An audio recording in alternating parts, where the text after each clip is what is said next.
J'ai le grand plaisir de recevoir aujourd'hui David Finch, qui est le directeur d'Ixios Asset Management et gérant du fonds Ixios Gold. Donc, David est un spécialiste des marchés des métaux précieux et plus précisément des cours de l'or. Tout d'abord, dans ce contexte qui est très particulier de la crise russo-ukrainienne, l'or est-elle une valeur refuge? Je pense sans doute l'or a démontré ses qualités de valeur de refuge ces dernières semaines. Mais je pense que ça va au-delà de ça. Je pense que les actions des Européens et les Américains vis-à-vis de la Russie ont démontré que finalement, pour une banque centrale, avoir ses réserves en titres libellés en dollars ou en euros, ce n'est pas vraiment des réserves, parce qu'on dépend de la bonne volonté de l'Europe et des États-Unis pour pouvoir les liquider. Et les Russes ne peuvent pas aujourd'hui liquider les réserves en euros ou en dollars. Par contre, les réserves qui sont en or restent liquides et monétisables. Et je pense qu'il y a beaucoup de banques centrales dans les pays émergents qui regardent ce qui se passe et qui, dans les 2-3 années à venir, vont changer de façon marquée la pondération de leurs réserves en faveur de l'or, qui est très liquide et qui est vendable n'importe où, dans n'importe quelle devise. Et au vu des très bonnes performances du fonds Ixios Gold, notamment depuis le début de l'année et depuis surtout le début de la crise ukrainienne, est-ce qu'on peut dire qu'il est trop tard ou non d'investir dans le fonds Ixios Gold aujourd'hui?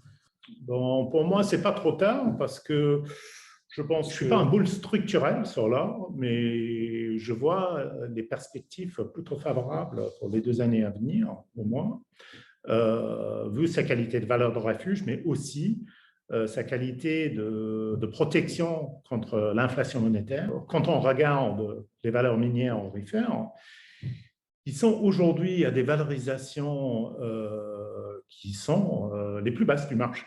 Donc, on est sur des PE de 6 ou 7, des rendements de 3 ou 4, et on n'a jamais vu des valorisations aussi basses dans le secteur. Donc, ce n'est pas comme si vous achetez des valeurs qui sont au top en termes de valorisation, au contraire, ils sont plus bas. Donc, même si le prix de l'or ne réussit pas à avancer, il reste là où il est, je pense qu'il y a de fortes perspectives de re-rating des valeurs aurifères. Donc, non, ce n'est pas trop tard. Une autre question qui peut être légitime, surtout en ce moment, étant donné par exemple les importantes exportations d'or que fait la Russie, les importantes ressources minières de la Russie, est-ce que Ixios Gold a une exposition en Russie? Et si oui, sinon, quel est le positionnement en fait du fonds? Le fonds Ixios Gold n'est pas du tout exposé à la Russie, à la Chine ou aux pays de l'ex-Union soviétique. Et on a un filtre de risque géopolitique qui exclut précisément, entre autres, ces 3 zones. Donc, non, on n'avait pas d'exposition à la Russie. Ok, bonne nouvelle.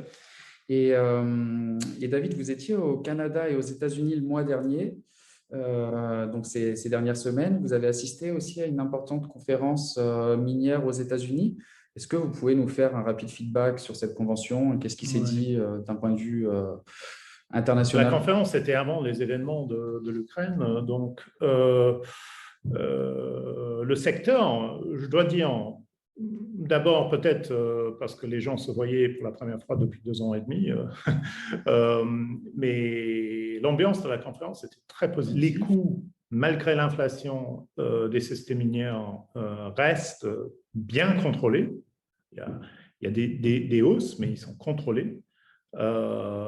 Et donc, avec un prix de l'or, là où il est aujourd'hui, à 1950, les marges que génèrent les sociétés aurifères sont un vrai record qui les permet de payer des dividendes en augmentation régulière et financer leurs projets futurs.